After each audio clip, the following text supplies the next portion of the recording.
Story jam में आपका स्वागत है। यहाँ आप सुनेंगे कहानियाँ, कुछ नई, कुछ पुरानी, कुछ जानी, कुछ अनजानी।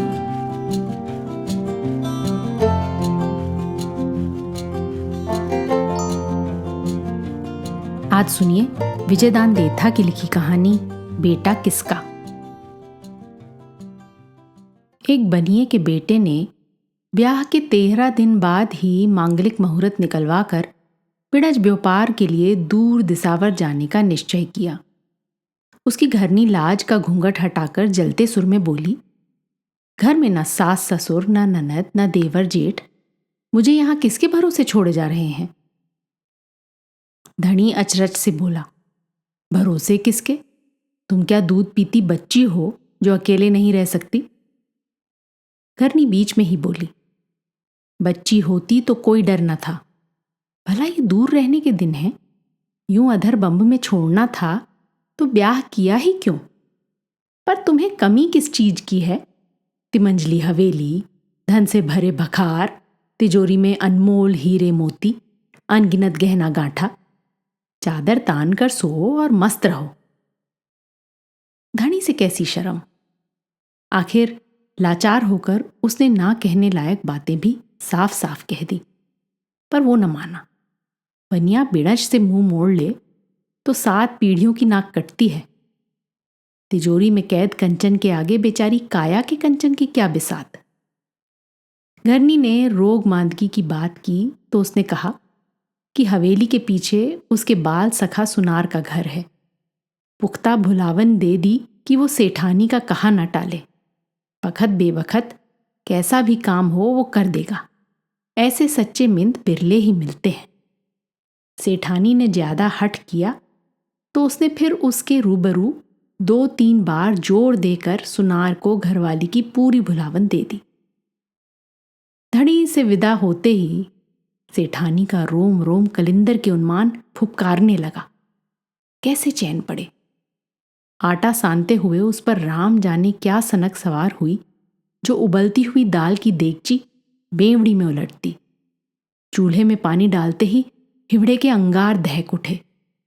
मेड़ी का किवाड़ खोलकर पलंग पर करवटें बदलने लगी। चारों पाए और चारों ईंस उपले बिफरे हुए कलिंदर की नाई फन फटकने लगे। नशे में बौराई हुई सी सुनार की छत पर उतरी। निसंकोच मेड़ी का किवाड़ खटखटाया। सुनार अचकचाकर नींद से उठा। कौन है? आवाज सुन पड़ी। आधी रात को कौन हो सकता है? उसने सुनते ही बोली पहचान ली। माथा ठनका।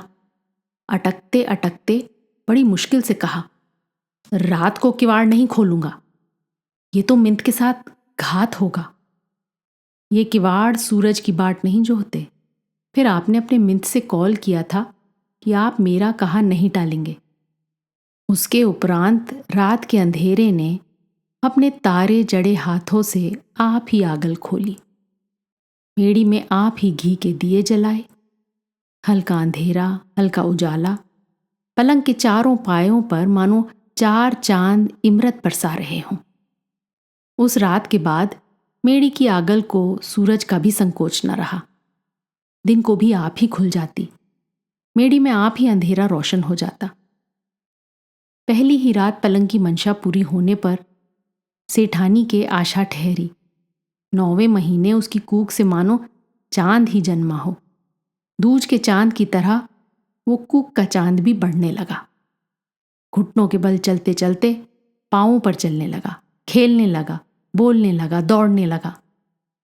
4 बरस की जुदाई के दौरान सेठ ने दिसावर में खूब माया बटोरी और इधर सेठानी भी पलंग की माया बटोरने में पीछे न रही। जिस तरह अचीता गया था वैसे ही एक दिन सेठ ने अचीते ही हवेली के आगे ऊंट छिकाया। सूरज आकाश के बीच चमक रहा था। सेठानी तीसरे तल्ले पर चांद का इमरत पी रही थी। एकाएक ऊंट का अरड़ाना सुन पड़ा, जैसे तोप दगी हो। सेठानी का बेटा चौक में खेल रहा था। किसी अपरिचित आदमी को हवेली का किवाड़ खटखटाते देखा तो दौड़कर पास आया। किसे पूछ रहे हैं? क्या काम है? सेठ ने उससे उल्टा सवाल किया, तू कौन है? छोरा अचरज से बोला, ये मेरी हवेली है, पर आप किसे पूछ रहे हैं ये तो बताया नहीं। सेठ सवाल पूछने वाले छोरे का चेहरा टुक टुक देखता रहा। 4 बरस पहले देखा एक सलोना चेहरा उसकी आंखों के आगे टिमटिमाने लगा। बेटे का चेहरा मां से कितना मिलता है, पर सेठानी ने समाचार क्यों नहीं दिया? ऐसी खुशखबरी उसने छुपाई क्यों? सेठ उसे गोद में लेता हुआ बोला, मैं इस हवेली का धनी और तेरा बाप दिसावर बिणज के लिए गया था। ये कहकर उसे लाड़ करने लगा, पर बेटा रो पड़ा और उसकी गोद से उतरकर भाग गया। तभी सेठानी ने ड्योढ़ी का किवाड़ खोला। उसके सामने साक्षात सेठ खड़ा था और सेठ के सामने साक्षात सेठानी खड़ी थी। एक छिन के लिए तो सेठानी को सर पर चमकता सूरज काला नजर आया, पर अगले ही पल उसने आपा संभाल लिया। देह की समूची शक्ति जुटाकर मुस्कुराने की चेष्टा की। ऐसी हंसी रोने से भी ज्यादा दुखदाई होती है। हंसी छलकाते हुए बोली, बाईं आंख फड़कने का शगुन कभी झूठा नहीं होता, पर आपने आने की खबर क्यों नहीं की? सतवंती लुगाइयों को धनी के आने का आप ही पता चल जाता है, खबर करने की जरूरत क्या है? सेठानी के कलेजे में जैसे तीर खुबा। मुंह फिराकर बड़ी मुश्किल से चेहरे के भाव को छुपाया। हवेली के धनी और 7 फेरों के ब्याहता के आने पर सेठानी को रीत की लीक तो पीटनी ही थी, पर उसका मन पीछे वाले मकान में भौरे की तरह डोल रहा था। बेमन से रसोई बनाई, गुड़ का मांगलिक हलवा बनाया, पास बैठकर पंखा झलते हुए धनी को खाना खिलाया। सेठ को हलवा घी गुड़ से भी सवाया मीठा लगा। बरसों बाद खाने का ऐसा स्वाद आया। ब्यालू के उपरांत सेठानी ने कैसे सेज के लिए बेसब्री दर्शाई, उसकी माया वही जाने। उसके मना करते करते जबरन दिसावर गए धनी से उसने ना तो कोई शिकायत की और ना रूठी। 16 सिंगार करके सेज की रीत पूरी करने में भी कोई कसर न रखी। पर सेठ को सेज का तेवर हलवे जैसा मीठा नहीं लगा, उल्टे मुंह कड़वा हो गया। माटी की लोथ से भला कैसे अंगरली का आनंद आता? पलंग से उतरकर उसने एक ऐसा सवाल पूछा जिसका जवाब बिरली लुगाइयां ही अपने धनी को दे सकती हैं। सेठानी को टालमटोल करते देख सेठ ने कहा, डर मत, हम महाजन हैं, बड़े लोग हैं, गवारों की तरह ऐसी वैसी बातों पर बखेड़ा नहीं करते, गुस्से को दबाना जानते हैं। तुझे सुनार की कसम, मुझे सच सच बता। सेठानी के रोम रोम में अंगारे भड़क उठे। यार की मर्जाद रखे या धनी की? धनी होता तो हाड़ मांस के कंचन को छोड़कर माटी के कंचन का लोभ करता भला? आज कसम देने वाले को दिसावर जाते वक्त सोचना था। कसम की पत रखने के लिए धनी को भी सच बताना होगा। जैसे सहेली को बता रही हो, इस तरह उसने धनी को सारी बात बता दी, कुछ नहीं छुपाया। बड़े अचरज की बात कि सेठ ने भी सारी बात इस तरह सुनी जैसे किसी दूसरी लुगाई के मुंह से सुन रहा हो। धन का लोभ और बिणज की समझ ऐसी ही होती है, इसमें अनहोनी कैसी? उसी गंभीर और ठंडे सुर में सेठ ने सुनार से कहा, तू मेरे बचपन का मिंथ है, एक साथ खेले, एक साथ बड़े हुए, तुझे भाई से बढ़कर माना, तूने ये घात कैसे किया? सुनार ने सोचा, भंडा फूटना था सो फूट गया, अब आनाकानी करने में कोई तुक नहीं। बेधड़क जवाब दिया, लुगाई से बड़ा मिंत नहीं होता। जब वो घात करने से नहीं चुकी तो मेरी क्या जिनात? और तुम्ही ने तो कहा था कभी उसका कहा ना टालूं। मैंने मना करने में कोई कसर नहीं रखी, पर वो मानी ही नहीं तो मैं क्या करता? मुझे दोष देना फिजूल है। सेठ इतनी समझदारी की बात करेगा, सुनार को सपने में भी इल्म न था। बोला, मैं किसी को दोष नहीं देता, न सेठानी को न तुझे। मैं तो अपने आप को भी दोष नहीं देता। जो होना था हो गया, पर अब आपस में कोई विवाद ना हो तो अच्छा है। तेरे अंश का होते हुए भी इसका बाप मैं कहलाऊंगा। बेटा मुझे दे दे। 4 बरस का बेटा 4 बरस पहले बिणज करना सीखेगा। सुनार ने सोचा, जब पोल खुल ही गई है तो असल बात के लिए शर्म कैसी? कहा, जब बेटा मेरा है तो कोई और इसका बाप कैसे हो सकता है? मैं अभी जिंदा हूं। बेटे पर मां से ज्यादा बाप का हक होता है। इस बात में लोभ अच्छा नहीं। पर सेठ किसी भी सूरत में लोभ छोड़ने को तैयार ना हुआ, ना ही सुनार ने गम खाया। आखिर सुनार इस बात पर राजी हुआ कि सेठानी जो न्याय करे सो कबूल।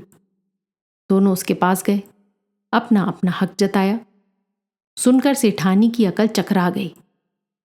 दुनिया थरपने से लेकर आज तक किसी लुगाई को ऐसा न्याय निपटाना नहीं पड़ा होगा। भट्टी में कितने ही पुराने लोहे का जंग भस्म हो जाता है, उसी तरह ये न्याय कबूल करके सेठानी के तमाम संस्कार जलकर भस्म हो गए। झूठी लाज शर्म परे हटाकर कहने लगी, सेठ मेरे धनी है, सुनार मेरा वाहेला है। जब तुम्ही को मुझसे फैसला करवाते और अपना अपना हक जताते हुए लाज नहीं आई, तो मैं ही लाज का मुखौटा क्यों ओढ़ूं? अब मुझे क्या डर? फिर धनी की ओर देखकर कहने लगी, तुम माया के लोभी लुगाई की देह का सौदा करने में भी नहीं चूके। फिर तुम्हें ब्याह करने का क्या हक है? बेटे पर हक जताने वाले यूं दिसावर नहीं जाते। मैं मान जाती तो सब दबा ढका रह जाता। ना होते हुए भी तुम इसके बाप कहलाते। पर जब कुछ भी छुपा नहीं रहा तो मैं तुम्हें अपना धनी क्यों मानूं? मैं तुम्हें अपना धनी नहीं मानती तो बेटे का बाप कहलाने का तो सवाल ही नहीं उठता। उसके उपरांत उसी निसंकोच भाव से उसने सुनार से कहा, हम तीनों जानते हैं कि बेटा तुम्हारा है। खुद भगवान पूछे तब भी मैं सच्ची बात से इनकार नहीं करूंगी। पर मेरे बेटे पर बाप का हक जताने वाला उसकी मां को घर की धनियाणी माने तो मैं झगड़े का सही फैसला कर सकती हूं। सुनार का चेहरा स्याह पड़ गया, जैसे चील ने उसके गले से अनमोल हार झपट लिया हो। पांव की उंगलियों की ओर देखते हुए बोला, बेटा मेरा है सो मेरा ही रहेगा। मर कर भी किसी को नहीं दूंगा। पर उसकी मां को घर की धनियाणी बनाऊं, इतना मूर्ख मैं नहीं। जो अपने धनी की ही नहीं हुई वो मेरी कब होगी? ऐसी छिनाल लुगाई को मैं अपने गले की हड्डी नहीं बनाऊंगा। ये तो बखत बखत के दाव हैं। सेठानी को एकाएक भरोसा ना हुआ। कोई आदमी का जाया ऐसे बोल भी उगल सकता है? भरोसा करे जैसी बात ही नहीं थी। पर भरोसा करने के अलावा चारा ही क्या था? ऐसे भरोसे से बड़ा दुनिया में कोई दुख नहीं। वो झगड़ा निपटाने के लिए सेठानी के पास आए थे, पर मामला ज्यादा उलझ गया। सेठानी ने कहा, कूक से जना बेटा जीते जी मां की गोद नहीं छोड़ सकता। बेटा मेरा है और मेरा ही रहेगा। बेहया लुगाई के मुंह से ये पुख्ता बोल सुनकर दोनों की मर्दानगी को ठेस लगी। इसका फैसला नहीं होगा तब तक चैन से नहीं बैठेंगे।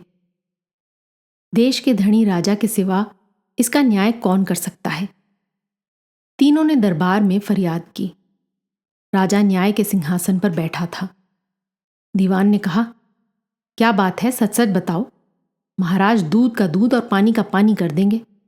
इस राज के न्याय से तो देवता भी डरा करते हैं। सेठ ने कहा, अन्नदाता आपको मुद्दे की बात बताता हूं। कुठौर पीड़ और ससुरजी वेद, क्या फरियाद करूं। मेरे आंगन में उगी बेल बढ़ते बढ़ते इतनी बढ़ी कि उसका तांता पड़ोसी सुनार के घर चला गया। संजोग से सुनार के घर वाले तांते में फल लगा। वो फल तोड़कर खा गया। इसके लिए मैं कोई उजर नहीं करता, पर फल का बीज तो मुझे मिलना चाहिए। बीज का हकदार तो मैं हूं। अन्नदाता, इसमें कुछ गलत हो तो जो कहें जुर्माना भरने को तैयार हूं। सेठ ने सीधे न कहकर इशारे में बात समझाई तो सेठानी भी उसी लहजे में बोली। गुनगुना दूध जावनी में डाला तो ध्यान आया कि घर में तो जावन ही नहीं है। जावन के लिए मैं सुनार के घर गई, जावन लाकर दूध जमाया। मैं नहीं डालूं तब तक उसका हक तो छाछ में भी नहीं, लेकिन वो दही और माखन में हक चाहता है। ये कहां का न्याय? सुनार ने कहा, अन्नदाता, मेरे पास एक अनमोल मोती था। पर संजोग से मेरे पास उसे रखने लायक डिबिया नहीं थी। मैं मानता हूं कि सेठानी ने मुझे मोती रखने के लिए डिबिया दी, पर उससे मोती उसका तो नहीं हो जाता।